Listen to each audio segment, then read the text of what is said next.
भारत के क्या थे? कौन से? पहले, दूसरे, तीसरे? पहले उपराष्ट्रपति थे। और राष्ट्रपति कितने नंबर पे थे वो? दूसरे नंबर पे। बहुत बढ़िया। आज दिवस है शिक्षक का। शिक्षक का मतलब क्या होता है? जो शिक्षा की राह को बच्चों तक पहुंचाता है या समाज तक पहुंचाता है। यही बोलते हैं ना शिक्षक को।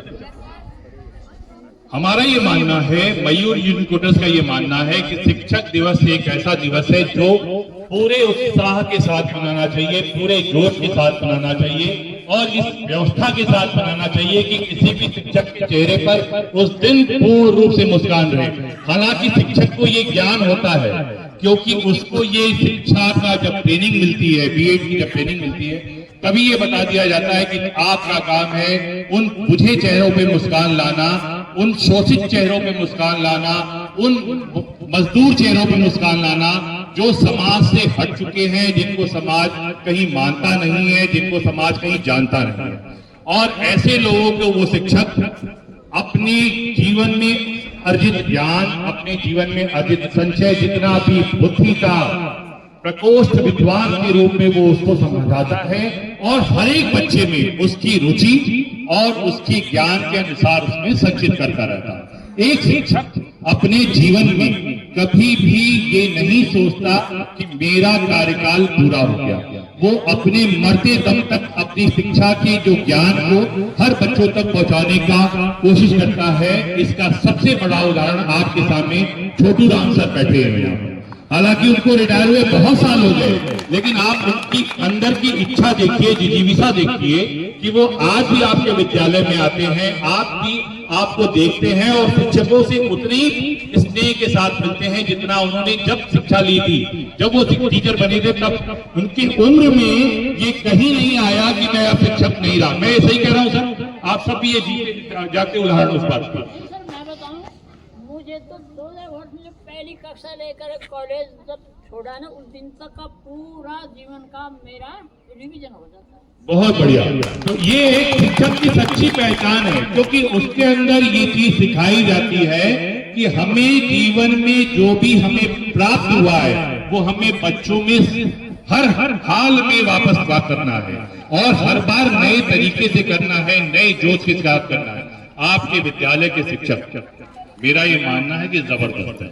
मैं हर विद्यालय में हालांकि ये लाइन बोलता हूं क्योंकि ये मेरा मानना है कि सरकारी स्कूल के शिक्षक जो होते हैं उनके अंदर जितना ज्ञान है वो उसका पूर्ण रूप से दोहन विभाग या जमाना नहीं कर पाता।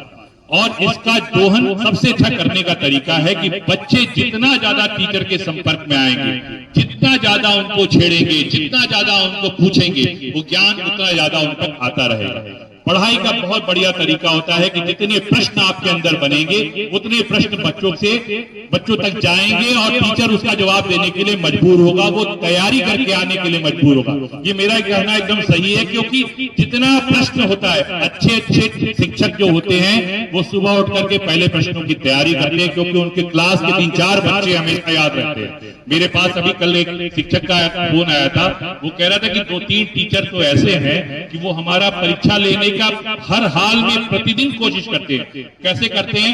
आके कहते हैं कि गुरुजी ये प्रश्न का जवाब नहीं आ रहा, उसको उसका जवाब पता रहता है। अगर गुरुजी तैयारी करके नहीं आए हैं तो वो जवाब में गुरुजी फिर फंस जाते हैं। इसलिए हर पल मेरा ये मानना है, आप ये देखो कि डॉक्टर एस.एस. राधाकृष्णन के बाद जो सर्वश्रेष्ठ नाम आता है शिक्षकों में आता है professor doctor APJ Abdul Kalam, और वो अपने मरते दम तक शिक्षा को बच्चों तक देने का जो कार्य था उसको छोड़ा नहीं। उनकी आखिरी सांस से पहले भी वो मंच पे खड़े होकर के बोल रहे थे। ये बहुत गजब चीज होती है शिक्षकों के लिए। और जो ज्ञान वो दे रहे हैं, एक अंतरिक्ष वैज्ञानिक होने के नाते, एक भगवत गीता का ज्ञाता होने के नाते, एक योग शिक्षक होने के नाते, एक संगीत शिक्षक होने के नाते, एक वीणा वादक होने के नाते वो बहुमुखी प्रतिभा के धनी थे।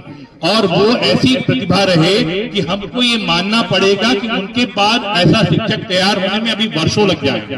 हालांकि शिक्षक बहुत है कोशिश उतनी नहीं कर पाते जितनी उनको करनी होती है। वो बाहरी तत्वों से प्रभावित जल्दी हो जाते हैं कि मेरे साथ ऐसा हो रहा है, मेरे साथ वैसा हो रहा है। सच्चा शिक्षक वो है जो किसी भी चीज से प्रभावित ना होकर के समाज को प्रभावित करता है, और वही सच्चा शिक्षक है जो इस योग्य समाज को कर दे कि उसकी ओर आदमी जब भी देखे तो मुंह उठा करके देखे, हमेशा उसके आश्रित रहे कि अगर ये गुरुजी कुछ बोलेंगे, अगर ये शिक्षक कुछ बोलेगा तो जबरदस्त बोलेगा। गुरु जी की किताब में एक बात बहुत अच्छी लिखी हुई थी जो मुझे भी बड़ी थी कि जो चीज आपको चैलेंज करती है वही आपको चेंज करती है। ये शिक्षक के लिए भी आवश्यक है, विद्यार्थी के लिए आवश्यक है, समाज के ऐसे अंग के लिए क्या आवश्यक है जिससे हम आते हैं, समाज के ऐसे अंग के लिए भी आवश्यक है जिससे ये हमारा चौथा स्तंभ पत्रकारिता आती है। ये हमारे जेपी डागर साहब ये ऐसे जबरदस्त आदमी हैं कि इनको आप सुबह आप नहीं जानते। ये सुबह अपने विद्यालय में जो इनका योग विद्यालय है, जो इनका शिक्षक के रूप में कार्य है, सबको योग सिखाना, हरे कृष्ण महामंत्र का जाप करना, उसके बाद समाज में जागरूकता लाना। हालांकि ये इनकी जिम्मेदारी नहीं है, लेकिन स्वरुचि लेते हुए इस काम को करते हैं और ये बहुत जबरदस्त चीज है। जब आप शिक्षा के अतिरिक्त चीजों को भी उसमें जोड़कर शिक्षा का माध्यम बनाते हैं तब आप सच्चे शिक्षक कहलाते हैं। अगर आप विषय से अलग बातें नहीं बता पा रहे हो तो आप एक सामान्य शिक्षक हो।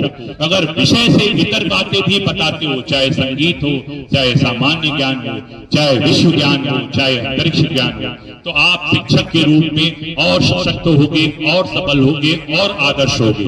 और सबसे बड़ी बात है कि जब विद्यालय में शिक्षक प्रवेश करते हैं तो विद्यार्थी उनको देखना शुरू करते हैं। जब तक विद्यालय चले नहीं जाते वो उनको ऑब्जर्व करते रहते हैं, और विद्यार्थी जितना सुनने से सीखता है उससे ज्यादा देखने से सीखता है। ये सच्चाई है। ये जिस दिन हम समझ जाएंगे एक शिक्षक के रूप में, हमारे लिए समाज में ज्ञान को पहुंचाना सबसे सरल माध्यम हो जाएगा। भाषण से किसी को भी समझ में नहीं आता, आचरण से समझ में आता है। एक बार बोला था कि अगर आपका आचरण सही है तो विद्यार्थी उसको पालन करने के लिए मजबूर हो जाएगा।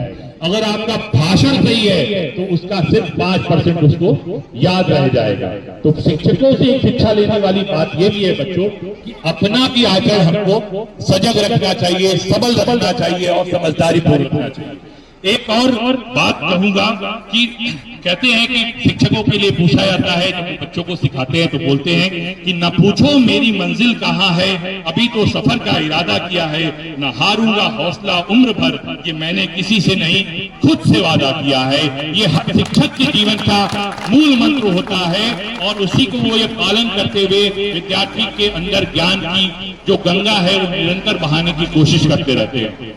मेरा ये कहना है कि आज का दिन बहुत पावन दिन है और इस दिन का हमेशा आपको ध्यान रखना चाहिए। मेरा ये मानना है कि 365 दिन शिक्षकों का मान करेंगे अगर हम, तो हम भी एक दिन शिक्षक के स्थान पे होंगे और हम भी भारत माता की सेवा करने के योग्य बनेंगे। हम भी, चाहे वो नागरिक के रूप में हो, चाहे वो सैनिक के रूप में हो, चाहे वो शिक्षक के रूप में हो या समाज के एक सेवी के रूप में हो। आप सबको आज बुलाया, बोलने का मौका दिया, बहुत बहुत धन्यवाद। हम सब ये मनाते हैं कि हमारे जीवन में ऐसे शिक्षक दिवस और भी बहुत बार आते रहे। हाँ, एक खुशखबरी आपके साथ ये जरूर शेयर करना चाहूंगा इस विद्यालय परिवार के साथ और साथ ही विद्यालय परिवारों के साथ।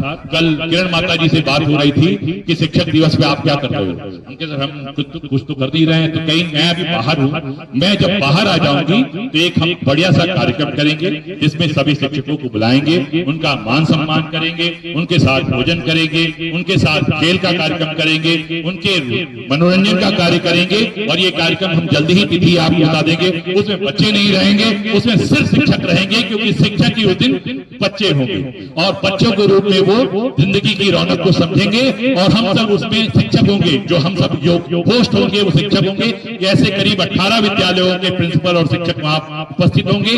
हाँ, बच्चे वो होंगे उस दिन वहां पे जो 80% से ऊपर लाए हुए हैं। उन सबका उस दिन सम्मान किया जाएगा। उन सबको मयूर यूनिकोट तरफ से शानदार स्कॉलरशिप दी जाएगी। वो दार साहब भी साथ होंगे, किरण माता जी साथ होगी और हमारी एक छोटी सी टीम होगी। आप उसमें चौथे स्तंभ के रूप में आमंत्रित हो, पहले से बोल दे रहा हूं, बाद में नहीं बोलूंगा। और चौथे स्तंभ का हाथ हमारे हाथ से हमेशा मिला रहना चाहिए। ये जितना हमारे साथ सतर्कता के साथ जुड़ता जाएगा, हम उतने योग्य होते जाएंगे समाज के सुधार के लिए। धन्यवाद।